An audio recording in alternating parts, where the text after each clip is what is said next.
One of the drawbacks to going last is that inevitably somebody else said something that I was planning to say.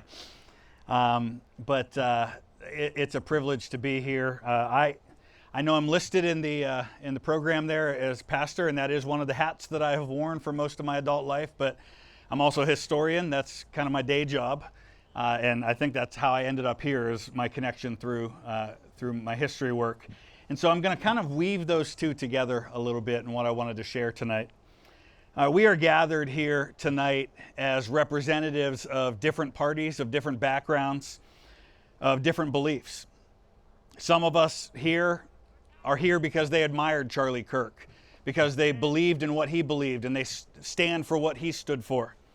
Some of us here are respectful critics, people who disagreed with him profoundly, but are here united in our horror over the manner of his death. We're gathered here not to debate tonight, but to mourn that his death happened, that we couldn't find enough common ground to where we could speak to each other without it becoming violence. And as many others have said here, before Charlie Kirk was a public figure, he would tell you first and foremost that he was a man, he was a husband to Erica, he was first above all those things a child of God and a Christian. That he was a father to two small children, and as a father myself, one of my greatest fears, of course, is something happening to my kids, but second only to that is one of my kids having to grow up without a parent. I grew up without my parents, and I can't imagine now what his children have to face. That voice that they had in their lives, the voice that many of us had in our lives, is now gone. And I guess I can probably just put this down, huh? But to understand the life that Charlie Kirk lived, we have to understand a choice that he made. He chose from a very young age to enter the arena of ideas. He chose not to seek out a safe space where he only found people who agreed with him, who thought like him, who spoke like him, who believed like him. He didn't look for sympathetic audiences. He went to college campuses where he very often found what he would find to be a hostile audience. He went to where people held passionate, often opposing views to his own.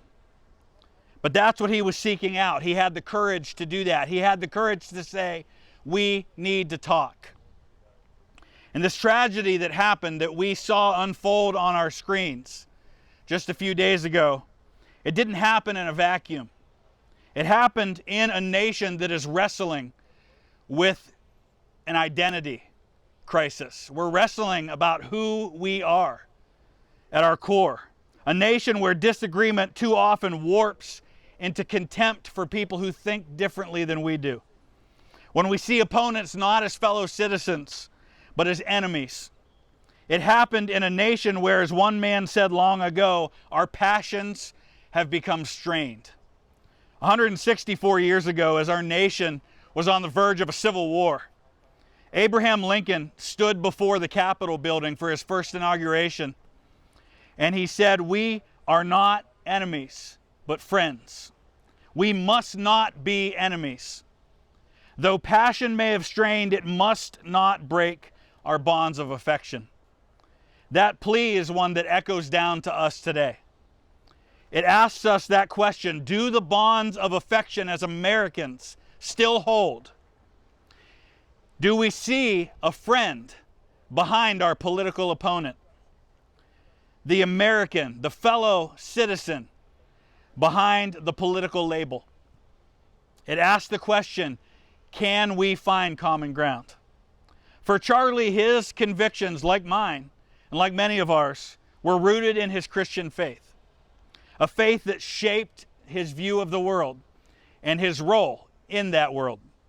A faith, like so many other great moral traditions, that calls its followers to a high and often difficult standard.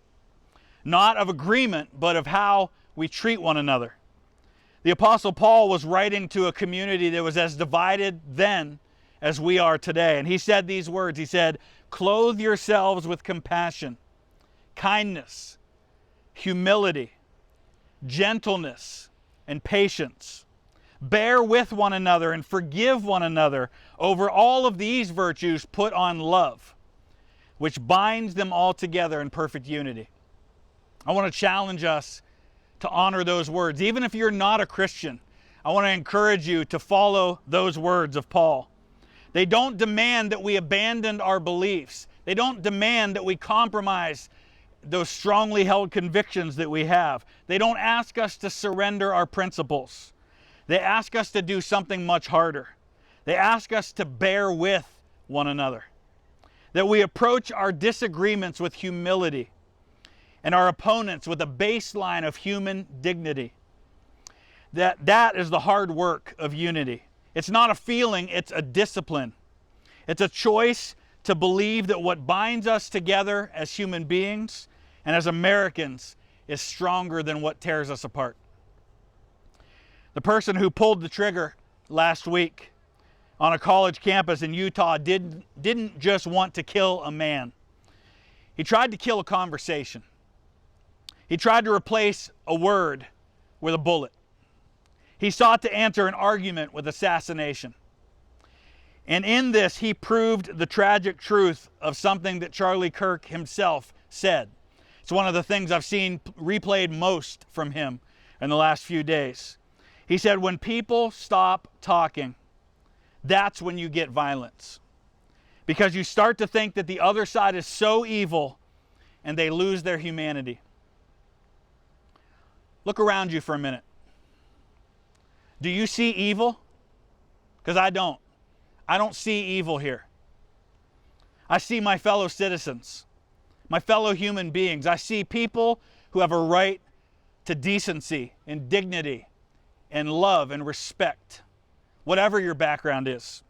Men and women who have strong convictions, strong beliefs, and are willing to stand for them. Sometimes that means that we stand on opposite sides on difficult issues. Sometimes that means we are opponent in the avenue of ideas.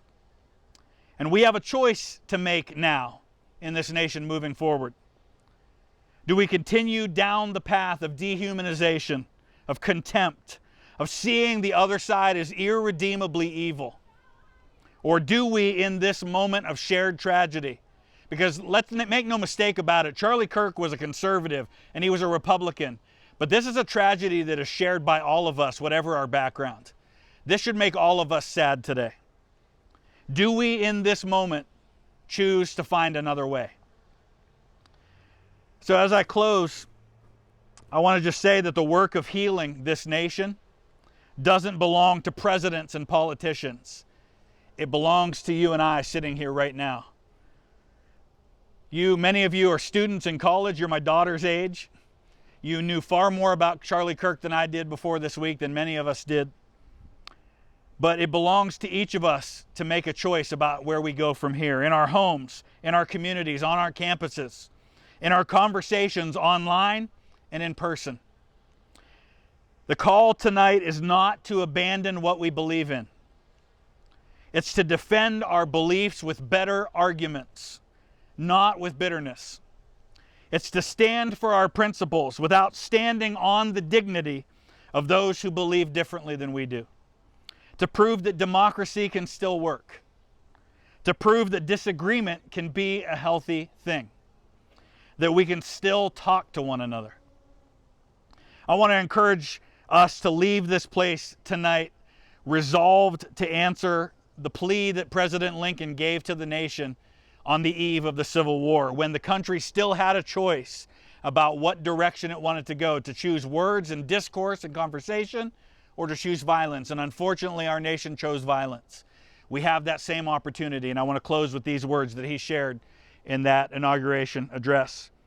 He said, "I am loath to close. We are not enemies, but friends. We must not be enemies. Though passion may have strained it, it must not break our bonds of affection.